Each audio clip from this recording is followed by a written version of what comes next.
Boa noite a todos, sejam bem-vindos. Que nós possamos sentir a energia desse ambiente que nos acolhe, né? Sempre renova as nossas energias. Então, que nós possamos nessa noite de hoje, além de conversar um pouquinho, também renovar as nossas forças aí. Mas antes de tudo, vamos fazer a nossa homenagem da semana. Hoje nós vamos falar de William Eller Channing. Nascido em 7 de abril de 1780 em Newport e desencarnou em Bennington, Estados Unidos, em 2 de outubro de 1842. Ele ficou conhecido como o apóstolo do unitarismo, seita protestante datada do século XVI que negava o dogma da Trindade Divina, reconhecendo Deus como uno. Organizou nos Estados Unidos a tentativa para a eliminação da escravidão, a embriaguez, a indigência e a guerra. Comparecendo ao palco da codificação e tendo inseridas em O Livro dos Médiuns 3 mensagens de sua lavra no capítulo 31, além de uma contribuição valiosa, discorrendo a respeito da ubiquidade, no capítulo 25, pergunta de número 30, do item 282, convida o homem a escutar a voz interior do seu anjo guardião, assim se expressando. Nem todos sabem agir de acordo com os conselhos da razão. Não dessa razão que antes se arrasta e rasteja do que caminha. Dessa razão que se perde no emaranhado dos interesses materiais e grosseiros. Mas dessa razão que eleva o homem acima de si mesmo, que o transporta a regiões desconhecidas, chama sagrada que inspira o artista e o poeta, pensamento divino que exalça o filósofo, arroubo que arrebata os indivíduos e povos, razão que o vulgo não pode compreender, porém, que ergue o homem e o aproxima de Deus, mas que nenhuma outra criatura, entendimento que o conduz do conhecimento ao desconhecido. Ele faz executar as coisas mais sublimes.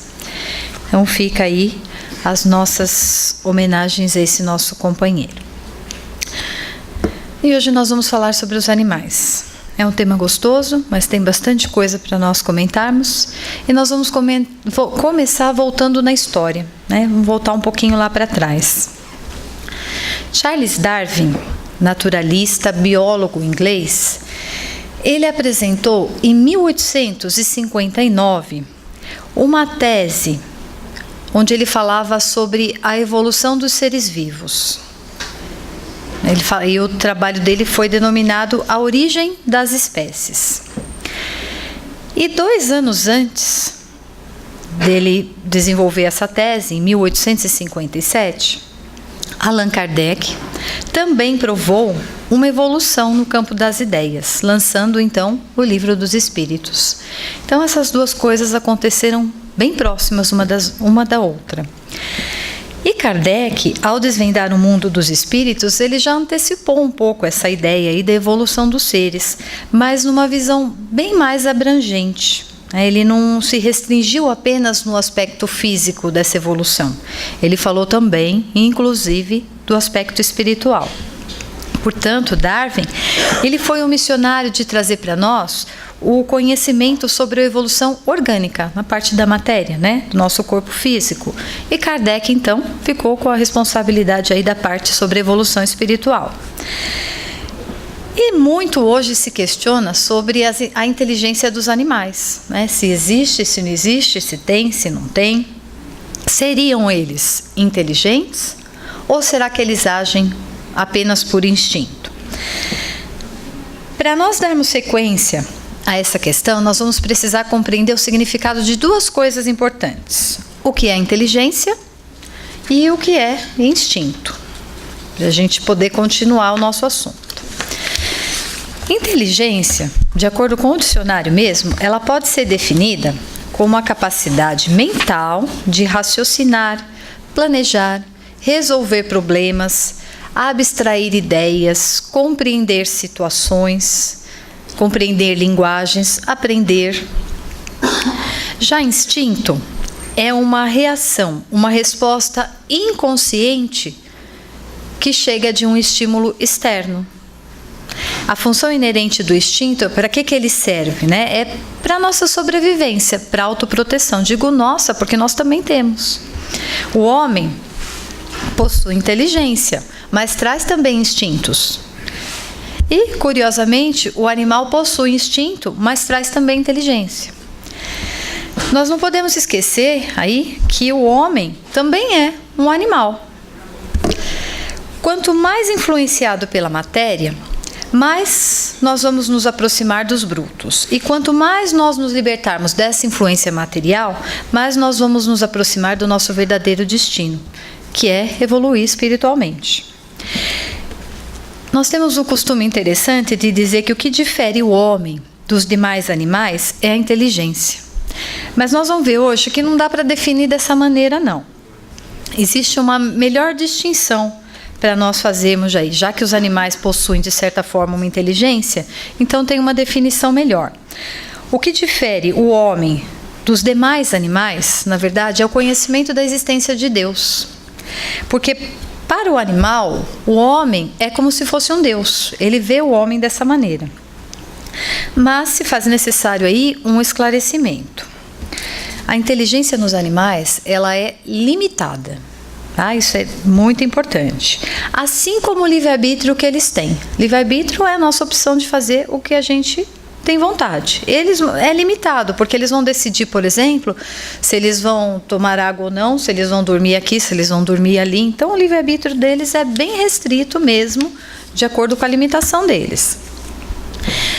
É muito notável nos animais a prática de atos combinados, que denotam neles a vontade de agir num sentido determinado de acordo com as circunstâncias.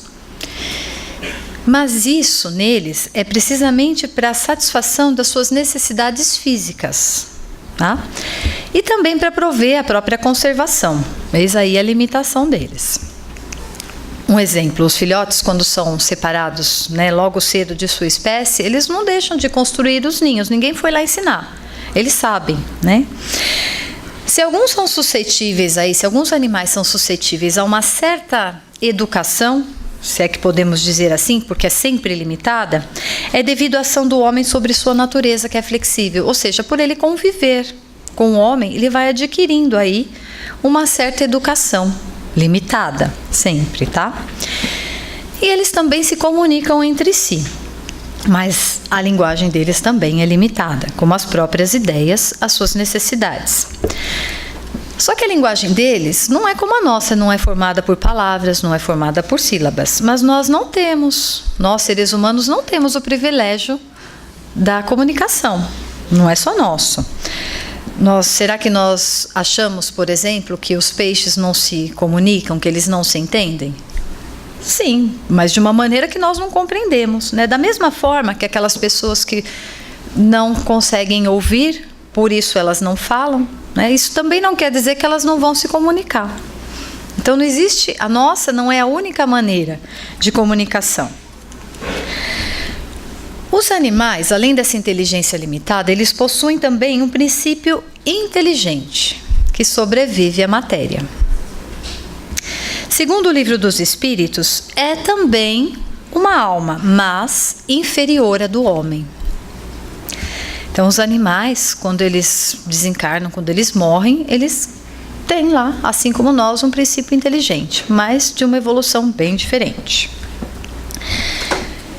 Quando esse animal desencarna, ele conserva a sua individualidade, ele não vai deixar de ser ele. Porém, ele não vai conservar a consciência de si mesmo, como nós temos condição de fazer. Então, eles vão permanecer lá com a individualidade deles, mas eles não vão ter a consciência deles mesmos.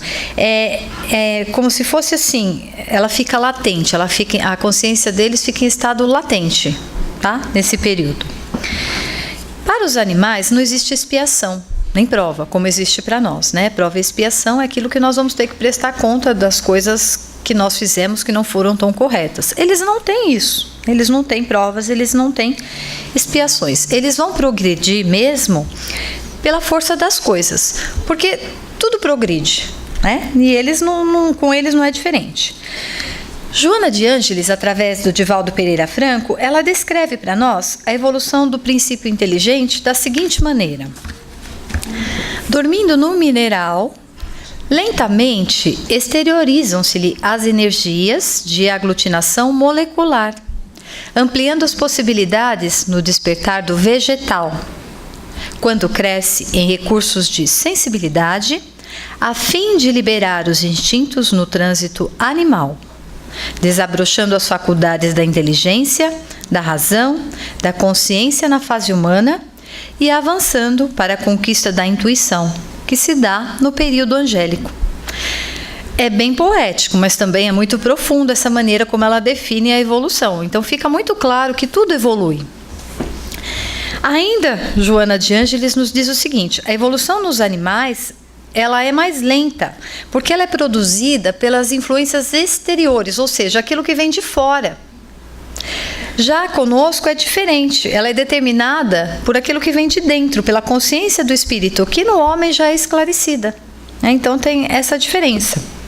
Caibar Schutel, no livro A Gênese da Alma, ele diz que tudo tem por alvo o progresso, a evolução para a perfeição. Ele diz que não há ente animado, por mais insignificante que pareça, por mais microscópico que seja, que não esteja submetido à lei de evolução. Então são vários autores dizendo para nós que realmente tudo evolui. Tudo indica que ao transpor a última escala no reino animal aqui na Terra, o princípio inteligente que animou estes seres irá continuar a sua evolução em outras esferas ou mundos, completando desse modo a sua preparação. Então funciona assim: o animal ele vai vindo algumas vezes, né, e ele vai ter a evolução dele. Só que não vai dar para ele de animal passar para ser humano de uma hora para outra. Não é assim que acontece. Então, o que a espiritualidade sempre nos diz é que provavelmente isso aconteça em outros mundos, em outros lugares, onde eles fazem aí essa transição. E quando esses animais estiverem aptos a entrar no reino humano, o corpo deles espiritual, né, o corpo espiritual, é submetido a modificações morfológicas pelos engenheiros genéticos do espaço, para que eles possam, então, um dia passar a ocupar corpos de seres humanos. E aí vocês vão perguntar assim, né, poxa, mas como é que tudo isso acontece? E a resposta é única: nós não sabemos e nem temos ainda condição de compreender como é que isso acontece. No Livro dos Espíritos, na questão 604, nós encontramos o seguinte: tudo se encadeia na natureza por liames que não podemos perceber ainda. E as coisas aparentemente mais disparatadas têm pontos de contato que o homem jamais chegará a compreender no seu estado atual de evolução. Então tem coisas que realmente nós não temos condição de compreender devido ao nosso estágio evolutivo. O que nós temos condição de compreender é que o animal, ele não vai se tornar homem de uma hora para outra. E aí nós vamos pensar, né, aquela famosa dúvida: poxa, mas será que eu fui um cachorro, né? Será que eu fui um gato? E essa dúvida é muito interessante. Nós vamos esclarecendo isso aos poucos. Uma coisa importante: a Terra, nosso planeta, não é o ponto de partida da primeira encarnação humana, porque existem planetas mais primitivos que o nosso. Então não é aqui o ponto de partida, mas também isso não é uma regra. Pode acontecer, né, de um espírito que for ter a primeira encarnação na forma humana vir aqui para a Terra, sim, mas isso não seria uma coisa normal e sim uma exceção. As informações que a espiritualidade nos dá é que existem mundos inferiores onde essa primeira encarnação da forma humana acontece. Doutora Irvênia Prada, médica veterinária, né, espírita também, e ela faz alguns estudos interessantes para nós a respeito disso. Ela faz uma análise interessante sobre como é que ocorre esse processo evolutivo e reencarnatório no reino animal. Já que nós estamos comentando de outros mundos onde possa ocorrer essa possível evolução aí dos animais, a doutora Irvênia faz uma observação. Ela diz que na literatura espírita encontramos com bastante frequência alusões e figuras de sombra descrevendo o dirigente das trevas como sendo visto quase sempre montando em animais, Se nós aqui já lemos alguns livros da codificação, nós vamos entender o que ela diz. É porque em alguns livros de André Luiz, inclusive, se refere sobre cães, sobre pássaros, que são utilizados às vezes em locais mais inferiores, né? E a questão é a seguinte, né? Surge então a seguinte pergunta: qual é a natureza desses animais que aparecem aí na literatura espírita em zonas inferiores, por exemplo?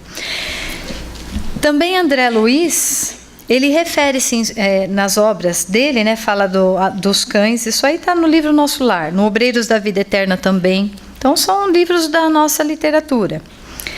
E na Gênese nós encontramos a seguinte resposta para nossas dúvidas: o pensamento do espírito cria fluidicamente os objetos dos quais tem o hábito de se servir.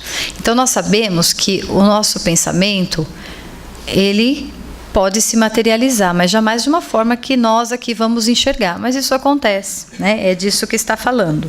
Então ele diz: um avaro manejará o outro, um trabalhador o seu arado e seus bois. Só que esses bois, portanto, eles não são animais propriamente ditos, mas eles são o quê? Criações fluídicas, formas, pensamentos. Então são fluidos que são trabalhados que podem obter essas formas. E não precisam ser necessariamente os animais em si. Mas as outras situações também acontecem. Pode ser realmente que esses animais que são vistos, porque existem pessoas que percebem, que veem, né? Pode ser realmente que sejam espíritos de animais, mas existe essa outra possibilidade, tá? Das formas pensamento, de ser realmente espíritos desses animais, ou ainda uma outra situação que nós também encontramos nos livros da codificação, que é quando nós, espíritos, às vezes, devido à nossa culpa, que a gente se cobra demais, acabamos tomando formas parecidas com animais. Isso também acontece. Então, é só para a gente tentar diferenciar aí essas três situações diferentes. Herculano Pires, ele também comenta a respeito de casos de materialização de animais, em sessões experimentais, no livro que ele escreveu, que chama Mediunidade. Presume-se, então, que esses animais se encontram na dimensão espiritual, quando são realmente o espírito dos animais. E nós, para entendermos isso de uma maneira melhor, né, o nosso perispírito, se nós pensarmos, ele é uma parte semimaterial que envolve o nosso espírito e que ele é flexível, ele pode tomar várias formas. Daí poder surgir essas formas, então, de animais, né? Isso é possível pela flexibilização do perispírito, que eles também têm. Na formação de toda criatura vivente, o princípio material utilizado é o mesmo, ou seja, na nossa formação, na formação dos animais, o princípio utilizado é sempre o mesmo. Mas o que acontece? É esse perispírito que vai fazer com que o nosso corpo se molde segundo o nosso grau de evolução.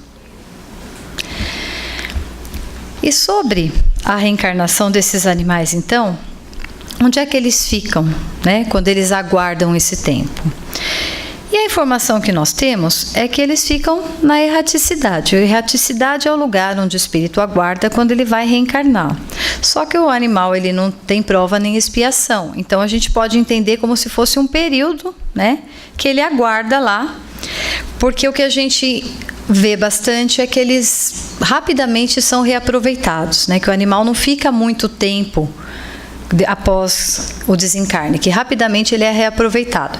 Só que também nós precisamos lembrar algumas coisas importantes. Ele tanto pode ser reaproveitado para voltar novamente aqui, ou para outras situações, porque também existem mundos mais evoluídos, existem outros que provavelmente acontecem essas transições, onde eles também podem ir.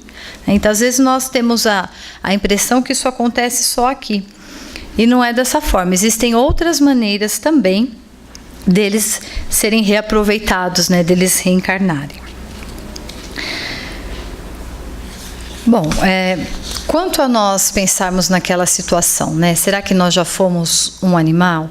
E aí tem uma coisa muito importante para nós esclarecermos, que é assim: se tudo evolui, nós hoje, seres humanos, não fomos um cachorro, não fomos um gato, não fomos uma planta, mas acontece que todo princípio, quando ele é criado, ele vai passar por vários estágios durante esse período de evolução, até que chegue no ser humano. Mas nós não fomos aquele animal, foi o princípio inteligente que passou por vários estágios. Tá? Então, quando nós ouvirmos isso, tudo é criado para evoluir. Então, é dessa forma que acontece.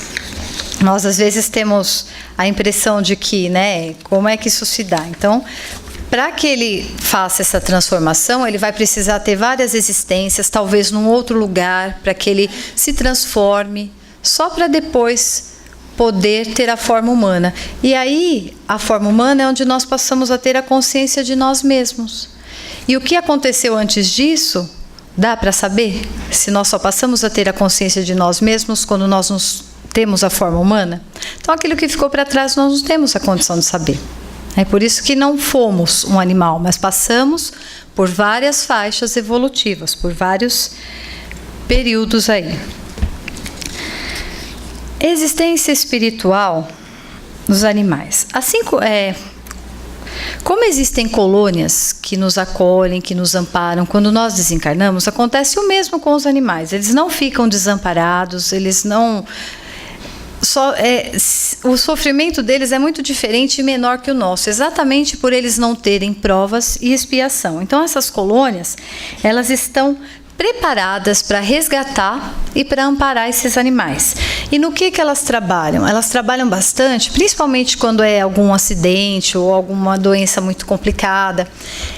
Eles vão trabalhar bastante na reconstituição desse perispírito do animal para que ele se refaça o mais rápido possível. Então, ele não vai ficar sofrendo. E, geralmente, nessas colônias estão presentes as pessoas que estudaram bastante sobre isso, que entendem bastante, que podem fazer isso. Então, quando nós desencarnamos, nós não deixamos de ser quem nós sempre fomos. Então, aquelas pessoas que gostam de animais, que estudam, geralmente, elas podem dar sequência a esse trabalho quando elas desencarnam também. Segundo Álvaro é um espírito que orientou a doutora Irvênia na psicografia do livro, que inclusive nós usamos para falar sobre a bibliografia de hoje.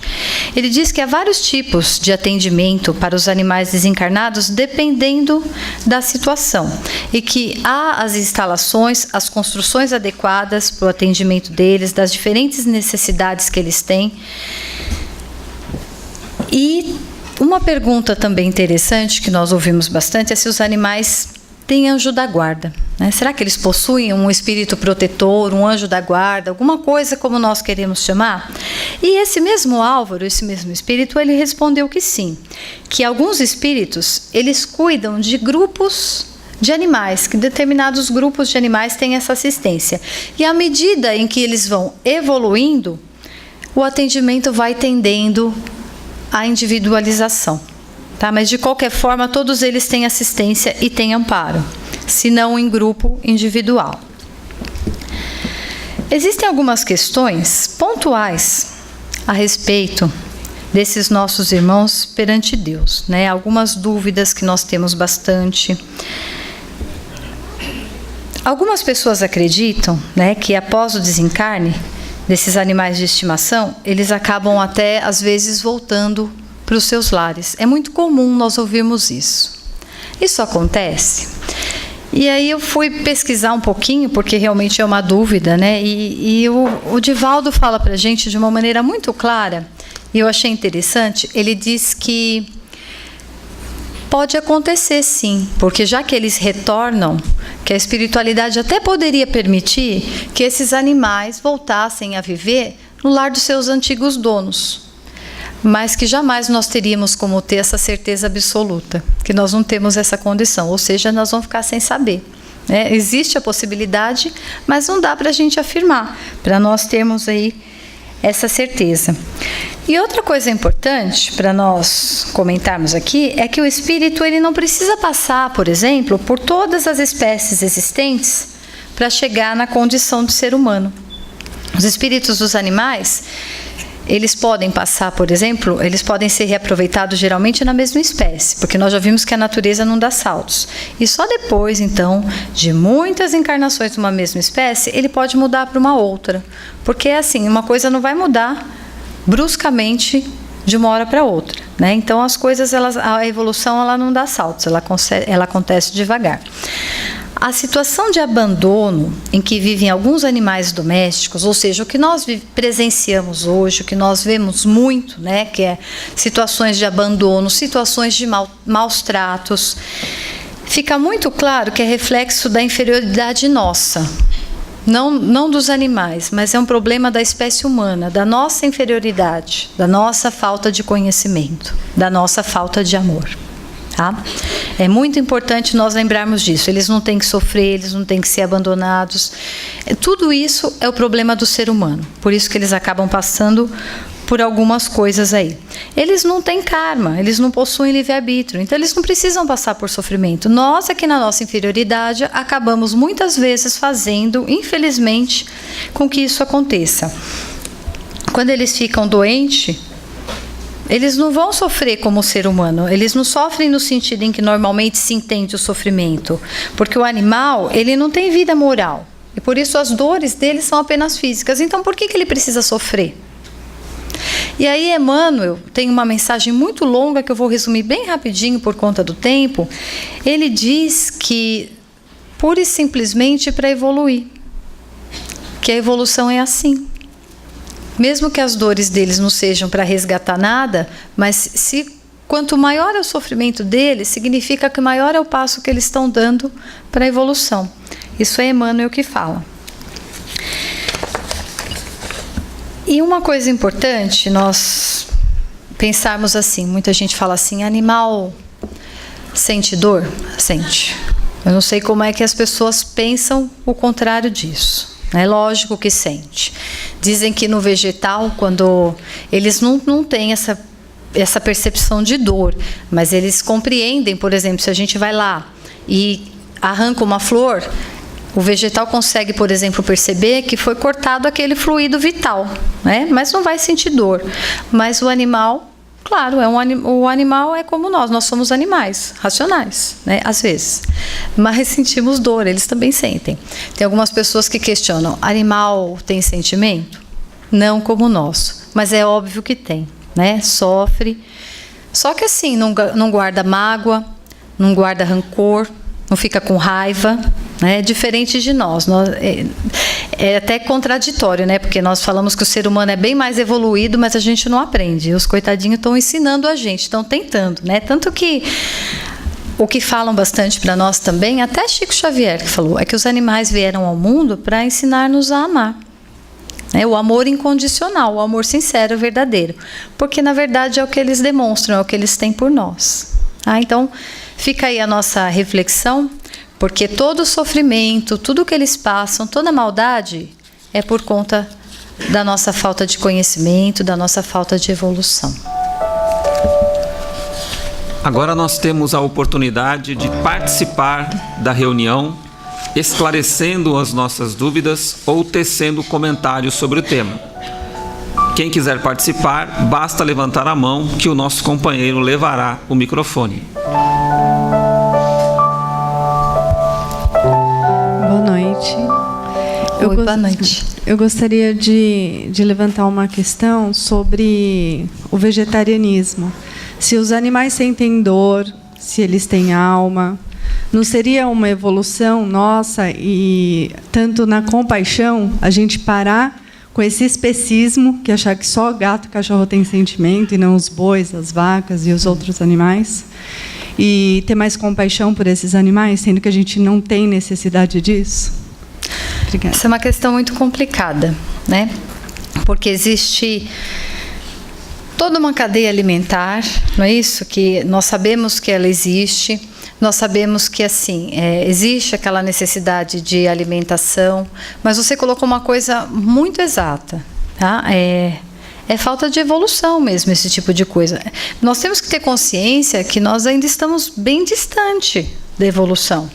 Com certeza, tem várias mensagens, por exemplo, de Chico Xavier, que ele fala, né? É triste, mas ele diz que quando o boi está indo para o matadouro, ele sente, ele percebe, né? Então, tudo isso acontece. E eu acho que não dá para dizer assim, olha, ninguém mais, a partir de hoje, pode comer carne. Não devia, né? Não devia. Mas como nós percebemos, a evolução ela não vai dar um salto imenso. E cada vez menos o nosso organismo tem necessidade disso. Tanto que hoje, muitas pessoas hoje quando abusam já não se sentem bem, né? Tem uma série de coisas aí. E a carne que nós comemos, ela traz uma energia, não dá para dizer o contrário, né? Ela vem carregada com uma energia que com certeza não é uma energia boa. Então, eu penso que na medida que nós fomos evoluindo, a tendência natural é que nós deixemos mesmo. Não dá para dizer, olha, todo mundo a partir de hoje não faça isso. Deveríamos ter compaixão? Sim. Deveríamos deixar? Sim. Muitos de nós, uma grande parte não está preparada para isso, mas é o reflexo da nossa inferioridade. Não tem outra resposta. Ainda precisamos caminhar muito. Somos inferiores, sim. Boa noite. Oi, boa noite. Eu gostaria de saber também, quando Jesus veio para nos ajudar, por que não tem nenhum tipo de relato nessa época relacionado aos animais também? Porque ele não ajudou o pescador a achar o peixe naquele determinado local, ele não questionou em nenhum momento quanto justamente essa diferença de ou se seria pecado ou não sei se seria o termo certo, mas justamente nessa época, que se Jesus veio e não teria nada para aprender, e sim só para nos ensinar, tem algum relato dizendo sobre isso também ou não? Você diz sobre Jesus falando dos animais. Perfeito. Jesus, ele sempre defendeu qualquer tipo de vida, inclusive a deles. Acontece que nós, seres humanos, precisamos do alimento, não é isso? E conforme nós vamos evoluindo, menos nós vamos precisando dessa necessidade da carne. Só que como que era no começo? Quais eram os tipos de alimento que tinham? Como é que sobreviveríamos? Percebe? Então, o que acontece? É como eu disse, existe toda uma cadeia alimentar. E se nós buscarmos na codificação, tem muita informação a respeito disso. Tá? Que é dessa forma. Porque nós ainda somos realmente inferiores. Mas Jesus, ele sempre condenava, por exemplo, se aquele que era usado para alimentação era condenado. Se fosse, nós estaríamos todos perdidos, né? Condenados eternamente. Agora, o que ele condenava era aqueles que matavam por qualquer outro motivo. Né? Então, a alimentação faz parte da cadeia alimentar. E antigamente fazia mais ainda. Aos poucos, nós estamos modificando isso. Vamos continuar modificando cada vez mais. Mas, quanto mais para trás nós formos, mais a necessidade do alimento. Se nós pensarmos em todas as raças de animais, o que eles vão comer? Do que eles vão se alimentar? É claro que com a evolução isso vai se modificando, mas para isso nós precisamos evoluir primeiro. Porque o que é a cadeia alimentar? É a forma de alimentação que nós temos, não é isso? Mas a gente tem que sempre lembrar, como seres inferiores. Mas Jesus, ele sempre defendeu, sempre condenou, porque existia muitas formas de matar animais naquela época que não era para se alimentar. Isso sempre foi condenado. Mas para alimentação ele não condenava. Tá? Quem é vegetariano, mas é evoluído espiritualmente? Dizem que sim, viu? Dizem que sim. E na história tem um monte de gente aí que era vegetariano, e eles foram considerados espíritos importantes aí. Eu não me lembro de todos, eu sei que Mozart foi um deles. Quem mais? Não, tem uma lista lá que eu não vou me lembrar agora, não. Mas foram grandes pessoas que reencarnaram aqui na Terra, que nós podemos dizer que são um pouquinho diferentes de nós, e foram vegetarianos. Eu penso que sim, viu? E se nós formos ver essa questão da evolução, Eu acho que a resposta é sim, né? Boa noite. Boa noite. Não, eu só queria fazer um parênteses com relação a isso que estão falando de evolução, com relação à alimentação. Eu acho que a evolução moral, ela se faz primeiro antes de você definir se uma pessoa é mais evoluída ou não, se ela, independentemente de ela comer carne ou não. Eu acho que tipo, a pessoa primeiro tem que fazer a reforma íntima, tem que... Tem muita gente que necessita de comer a carne para sobreviver. Eu conheço, minha namorada, por exemplo, ela se alimenta de carne, ela tem uma necessidade de comer carne e nem por isso eu acho que tipo, a pessoa é mais ou menos evoluída só porque ela come ou não carne. Não, realmente, não tem nada a ver ser mais evoluído ou não. O que acontece é assim, nosso corpo é matéria. Matéria. Para o nosso corpo ficar assim saudável, sobreviver, nós precisamos alimentá-lo da forma que ele precisa. E a nossa matéria, ela não é uma matéria, como é que eu posso dizer, sutil. É uma matéria densa. Por isso que a gente se alimenta de carne. E por isso que era assim desde o começo. Mas o que a gente pode dizer aqui, realmente, se uma pessoa é vegetariana ou não vai dizer se ela é evoluída ou moralmente ou não.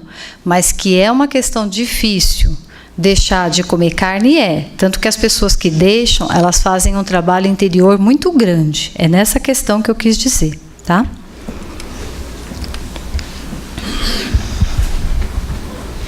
Boa noite. Oi, boa noite. Eu vejo aí também o desapego da matéria, porque a gente só vai conseguir galgar patamares na nossa evolução quando a gente começar a trabalhar o desapego à matéria. E desapego aos bens materiais, desapego à vaidade, desapego, inclusive à alimentação, que, como você falou, é uma matéria ainda pesada. E a gente for procurar pesquisar a fundo a carne, tem o livro, como é o nome do livro? Do Ramatiz, sobre filosofia da alma. Ali é um livro maravilhoso que mostra para a gente, inclusive, o problema causado no planeta devido ao consumo da carne. Porque a gente... essa criação toda para alimentar o próprio ser humano também está detonando a nossa própria natureza, né? Camada de ozônio. Então, eu acho que é um estudo ainda à parte, a alimentação da carne, muito profundo. E que nós, como seres humanos, buscando a evolução, não é? Que estamos aqui para o nosso crescimento, e também para cuidar um pouco do planeta em que nós vivemos, para deixar um planeta melhor para os nossos filhos, para os nossos netos, nós deveríamos procurar melhor a pesquisa sobre a alimentação animal. Não que isso seja um pecado, porque, de acordo com você falou, são patamares do nosso crescimento, não é? Não adianta a gente falar assim, eu vou parar de comer carne, porque a doutrina espírita, entre alguns detalhes, diz que é evolução. Se aquilo dentro de nós, não estamos preparados para aquilo. Então, não adiantar, porque não vai haver, não está havendo evolução. Isso. Não é? Então, são conquistas individuais. É uma questão interessante, porque, por exemplo, nós precisamos pensar. Nós podemos até não gostar, e quando eu falo por mim primeiro. Nós comemos muito mais do que a gente devia. Muito mais. Tá? Nosso organismo não tem necessidade do tanto de alimento que a gente coloca nele. E aí é que está. Há 15 anos. Sim. Necessidade. Então, só que é isso que você disse. Quanto mais nós formos desapegando da parte material, o que vai acontecendo? O nosso organismo, o nosso corpo vai começando a ficar devagar, mais sutil. E nós vamos precisar cada vez mais de alimentos mais leves. E nós comemos em excesso. Não adianta dizer o contrário. Nós, eu e todos nós. Nosso corpo hoje não precisa mais do tanto de alimento que ele precisava antigamente. Tanto que precisava-se antes de muito mais força bruta do que hoje em dia. Mas a gente tem esse apego, a gente tem essa dificuldade de deixar de caminhar. Boa noite. Boa noite. Tem um filme chamado Terráqueos, que com certeza vai dar bastante coragem para muita gente passar a deixar de comer carne.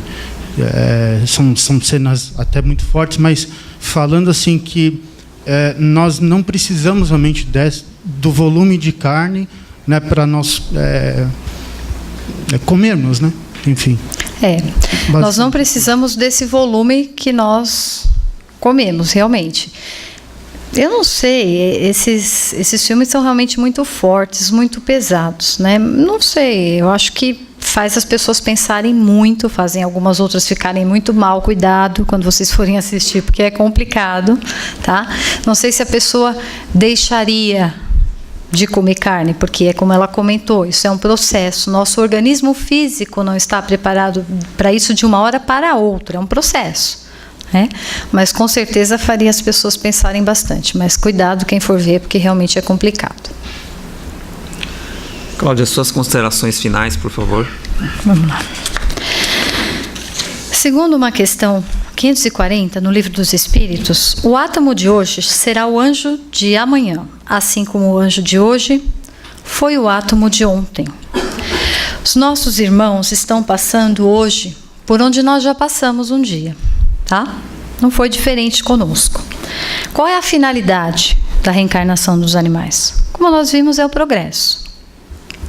No livro de Carlos Bacelli, que chama Mediunidade e Coração, há um trecho que diz que talvez muita gente vá pensar que estar envolvido com animais é falta de tempo. Tem gente que fala que é desequilíbrio, né? Tem gente que fala assim, poxa vida, mas tanta criança aí precisando de ajuda e você preocupado com animais. Mas quem fala isso não ajuda as crianças também, né? E é muito importante nós lembrarmos disso, porque lá no livro ele diz que não há o que estranhar, porque esses é quase certo que não amem nem os seus semelhantes. Porque é claro que aquela pessoa que vai auxiliar um animal, ela não vai olhar uma criança e deixar uma criança sofrer, não é isso? Então, ele diz isso aí muito, eu acho muito justo no livro. Dizem que se você quiser saber como é uma pessoa, é só verificar como ela trata os animais. Porque eles estão no mundo para nos ensinar a amar. E por isso, quem maltrata um animal é quem realmente não aprendeu a amar. Porque quem tem sentimento não faz isso. Não é? Isso é muito claro. E aí nós precisamos pensar que Deus, né, Ele deu a nós a condição de proteger, de auxiliar os animais na evolução deles. Da mesma forma que os espíritos mais evoluídos do que nós, que o nosso anjo guardião, que os nossos mentores nos auxiliam. Então, a nossa função, se os animais estão aqui para evoluir, a nossa função como seres mais evoluídos é qual?